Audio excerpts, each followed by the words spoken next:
আসসালামু আলাইকুম সবাইকে, কেমন আছেন সবাই? আশা করছি ভালো আছেন। কম সময়ে ঝটপট কিছু মজাদার বানাতে চান? তাহলে আজকের এই চিংড়ি ফ্রাইড রাইস রেসিপিটা আপনার জন্য একদম পারফেক্ট।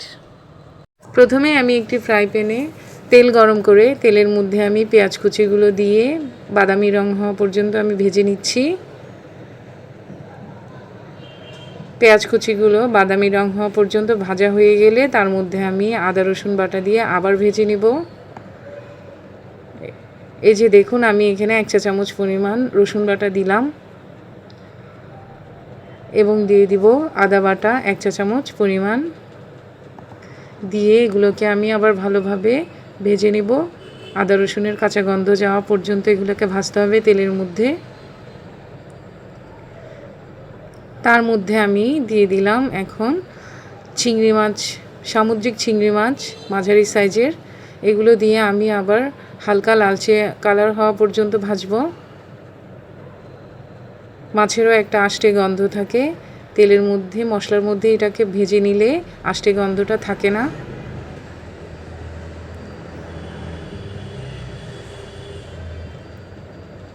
বেশ কিছুক্ষণ সময় নিয়ে আমি মাছগুলোকে হালকা লালচে কালার হওয়া পর্যন্ত ভেজে নিয়েছি। এখন এর মাঝে আমি দিয়ে দিচ্ছি গোল গোল করে কেটে রাখা ঝাল খাওয়ার পরিমাণ অনুযায়ী মরিচ, তারপর দিয়ে দিলাম লম্বা করে কাটা গাজর এবং দিয়ে দিলাম মটরশুঁটি দিয়ে আমি আবার ভেজে নিব। সবজিগুলো সেদ্ধ হওয়া পর্যন্ত আমাকে এগুলো ভেজে নিতে হবে।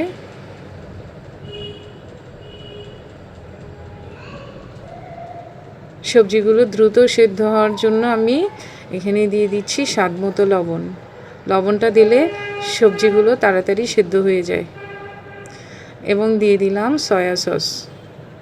সয়া সস দিলে সবজিগুলো একটু জুসি হয়, খেতে ভালো লাগে। এবং সব কিছু দিয়ে আমি আবার এগুলোকে ভেজে নিচ্ছি। অনেকটা সময় নিয়ে আমি এগুলোকে ভেজেছি। তারপর আমি এখানে দিয়ে দিলাম আগে থেকে রান্না করে রাখা রাইসগুলো প্রসেসিং করা একদমই ইজি। গরম পানি বসিয়ে দেবেন একটি পাত্রে। পানি গরম হয়ে গেলে তারপর তার মাঝে সামান্য পরিমাণ তেল দিয়ে তারপর রাইসগুলো দিয়ে সেদ্ধ করে ফেলবেন। সেদ্ধ হয়ে গেলে তারপর এগুলো একটি ছাঁকনিতে নিয়ে ছেঁকে রেখে দেবেন।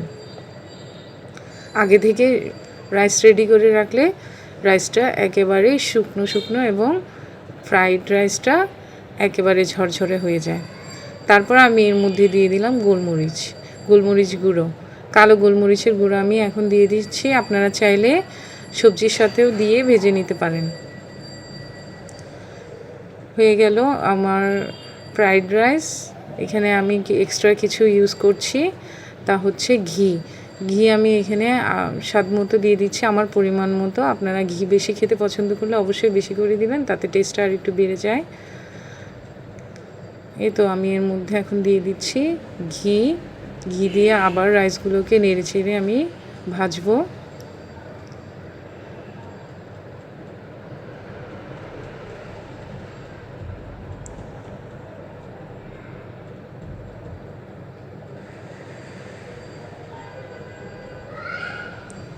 দেখুন, আমি এখানে নেড়ে ছেড়ে আবার ফ্রাইড রাইসগুলোর সাথে ঘিগুলোকে মিক্স করে নিচ্ছি।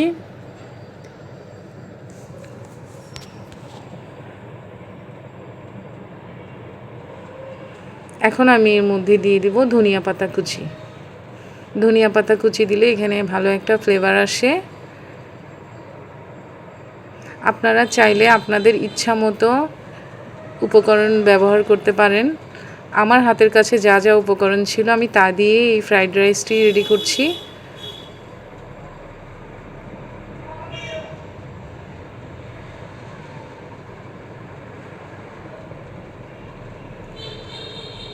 আমি মাঝে মাঝে ঢাকনা দিয়ে দমে দিয়ে এই ফ্রাইড রাইসটি তৈরি করেছি।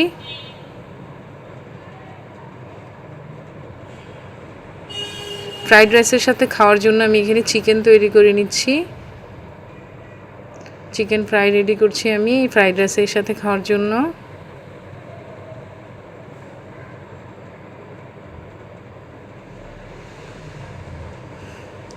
এই ফ্রাইড রাইসটিতে দেওয়ার জন্য আমি এখানে 2টো ডিম ভেঙে ফ্রাই করে নিব, আর এগুলোই আমি ফ্রাইড রাইসের মধ্যে দিয়ে দিব।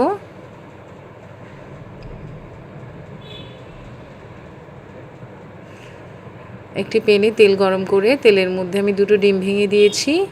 ডিমগুলোকে ভেঙে তারপর আমি এখানে সামান্য লবণ দিয়ে দিয়েছি। লবণ দিয়ে আবার এগুলোকে চামচ দিয়ে নেড়ে নেড়ে ভেঙে ভেঙে আমি ভেজে নিচ্ছি। ভাজা হয়ে গেলে এখন আমি ফ্রাইড রাইসের মধ্যে এগুলোকে মিক্স করে নিচ্ছি।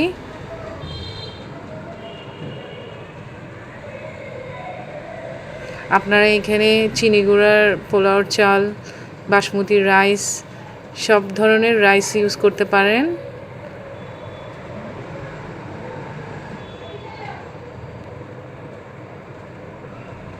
এই তো তৈরি হয়ে গেল ফ্রাইড রাইস।